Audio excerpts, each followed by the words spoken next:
नमस्कार विद्यार्थी मित्र हो, आपण M.Com सेकंड या वर्गात आहोत.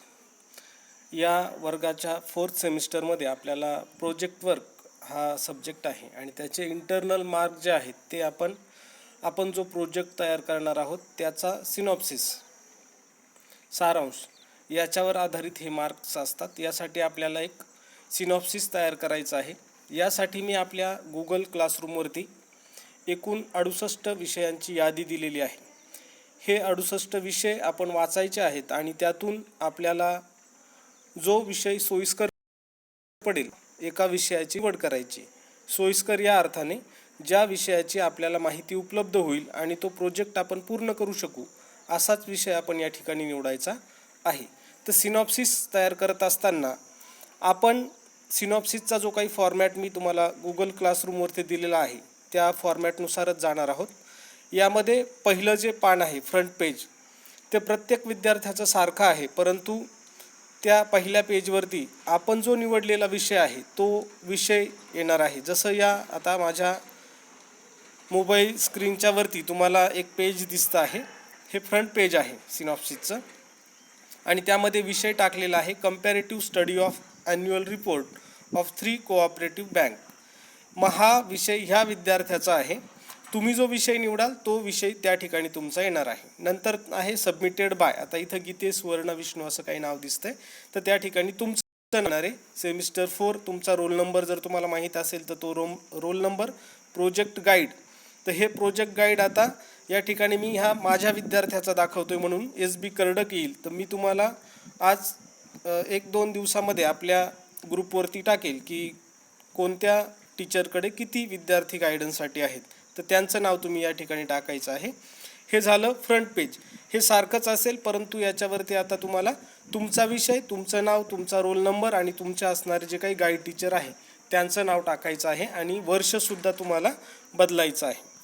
दुसरं पेज, या दुसऱ्या पेजवरती बघा टायटल ऑफ प्रोजेक्ट. पुन्हा तुम्हाला टायटल टाकायचं आहे आणि नंतर सुरुवात करायची आहे सिनॉप्सिससाठी. तर यातला पहिला जो मुद्दा आहे तो आहे इंट्रोडक्शन.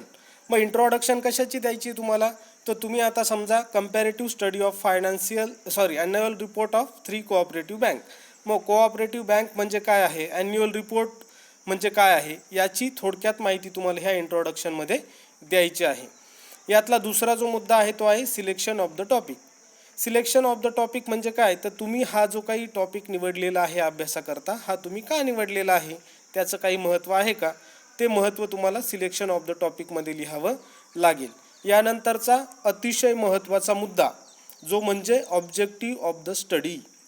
तुम्ही हा अभ्यास करत असताना त्याची उद्दिष्टे काय आहेत, कोणता उद्देश डोळ्यासमोर ठेवून तुम्ही हा अभ्यास करत आहात, यासाठी तुम्हाला 1, 2, 3, 4 किंवा जास्त जर वाटत असतील तर तितके ऑब्जेक्टिव्ह तुम्ही ठेवू शकता. जसं यातलं पहिलं ऑब्जेक्टिव्ह आहे to study the concept of cooperative bank यासारखे. आणि तुम्ही त्या कोऑपरेटिव्ह बँकमध्ये काय करणार आहात, तर स्टडी ऑफ ॲन्युअल रिपोर्ट अशा पद्धतीचे 2-4 ऑब्जेक्टिव्ह घेऊ शकता. यानंतरचा जो महत्त्वाचा मुद्दा आहे तो आहे स्कोप ऑफ द स्टडी. ह्या अभ्यासाची व्याप्ती काय असणार आहे. जसं ह्या विद्यार्थ्याने 3 बँकांचा अभ्यास करायचा ठरवलेला आहे, म्हणजे त्याचा स्कोप काय आहे, ह्या 3 कोऑपरेटिव्ह बँकांपुरता मर्यादित आहे, म्हणून त्याने तसा स्कोप त्याच्यामध्ये लिहिलेला आहे. मग तुमच्या ह्या प्रोजेक्टमध्ये तुम्ही काय काय ॲड करणार आहात, तर कोऑपरेटिव्ह बँक आहे, ॲन्युअल रिपोर्ट आहे आणि त्यांची आणखी कोणती माहिती घेणार आहात, तर हे मुद्दे ह्या स्कोप ऑफ द स्टडीमध्ये येतील. त्यानंतरचा जो महत्त्वाचा मुद्दा आहे तो आहे methods of the collection of data. हे तुम्ही पुस्तकातून लिहिलं तरी चालेल. आता कलेक्शन ऑफ डेटाच्या 2 मेथड्स आहेत, प्रायमरी डेटा आणि सेकंडरी डेटा. हे पुस्तकातून जसंच्या तसं घेतलं तरी चालणार आहे किंवा ह्यामध्ये तुम्हाला दिसते observation method, interview method, discussion with the branch manager. आता त्याने बँकेचा अभ्यास केला म्हणून ब्रँच मॅनेजर म्हणाल, तुम्ही जर दुसरं कशाचा कंपनीचा केला तर तुम्हाला मॅनेजर ऑफ द कंपनी असं काही म्हणावं लागेल. अशा पद्धतीने ह्या methods of collection of data हे तुम्हाला द्यावं लागेल. नंतरचं आहे हायपोथेसिस ऑफ द स्टडी. तुम्ही तुमचा अभ्यास करत असताना काय परिस्थिती गृहीत धरलेली आहे ते हायपोथेसिस तुम्हाला द्यावे लागतील. जसं इथं एक हायपोथेसिस दिसतंय, proper account are maintain in the cooperative bank. म्हणजे बँकेमध्ये प्रॉपर अकाउंट मेंटेन केलं जातं असं हायपोथेसिस तिथं घेतलेलं आहे. किंवा loans and advances given bank and cooperative bank continuous increase day by day, असं काहीतरी हायपोथेसिस तुम्हाला 1, 2, 3 घ्यावे लागतील. त्या हायपोथेसिसच्या आधारावरतीच तुम्हाला तुमचा प्रोजेक्ट कंप्लीट करायचा आहे. नंतरचा महत्त्वाचा मुद्दा आहे लिमिटेशन्स ऑफ द स्टडी, म्हणजे ह्या अभ्यासाच्या मर्यादा काय आहेत. आता काय मर्यादा आहेत, तर आता सध्याची सिच्युएशन अशी आहे, पॅन्डेमिक आहे, तुम्हाला प्रत्यक्ष जाऊन त्या ठिकाणी माहिती कलेक्ट करायची आहे. ते तुम्हाला लगेच माहिती देतील नाही देतील. तुम्ही 3च बँकांचा अभ्यास करणार आहात, इतर बँकांना ते लागू पडेलच असं नाही. अशा काही मर्यादा तुम्ही या ठिकाणी लिहू शकता. नंतरचा मुद्दा आहे प्रोफाईल ऑफ द ऑर्गनायझेशन. आता याने ह्या विद्यार्थ्याने 3 बँका घेतलेल्या आहे, म्हणून त्या 3 बँकांची हिस्ट्री किंवा प्रोफाईल तुम्ही या ठिकाणी देणार आहात. तुम्ही जर कंपनी घेतली असेल अभ्यासासाठी तर तुम्ही कंपनीची प्रोफाईल या ठिकाणी द्याल. आता इथं हिस्ट्री ऑफ ऑर्गनायझेशन आणि त्याने त्या 3 बँकांची हिस्ट्री किंवा ऑर्गनायझेशनची काही प्रोफाईल आहे ती तिथं टाकलेली आहे. नंतरचा मुद्दा आहे ॲक्टिव्हिटीज परफॉर्म बाय ऑर्गनायझेशन. त्या ज्या ऑर्गनायझेशन तुम्ही अभ्यासासाठी घेतलेल्या आहेत त्या काय ॲक्टिव्हिटी परफॉर्म करतात ते तुम्हाला तिथं द्यायचं आहे. आता बँक आहे तर मग ते काय करतात, लोन देत असतील, पैसे स्वीकारत असतील, मचमोर. आणि शेवटचा आणि महत्त्वाचा मुद्दा आहे तुमचा बिब्लिओग्राफी. आता बिब्लिओग्राफीमध्ये म्हणजे काय, संदर्भ साहित्य.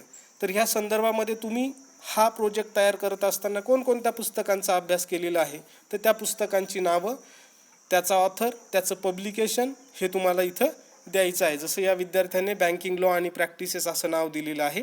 नंतर 2 वेबसाईट पण त्याने टाकलेल्या आहेत. अशा पद्धतीने आपल्याला हा सिनॉप्सिस तयार करायचा आहे. हा सिनॉप्सिस तयार केल्यानंतर तो आपल्याला मी सांगेल तेव्हा आपल्या गुगल क्लासरूमलाच ॲड करायचा आहे. अशा पद्धतीने आपण सिनॉप्सिस तयार कराल अशी मी खात्री बाळगतो आणि ह्या सिनॉप्सिस तयार करण्यासाठी तुम्हाला शुभेच्छा देतो आणि थांबतो. धन्यवाद.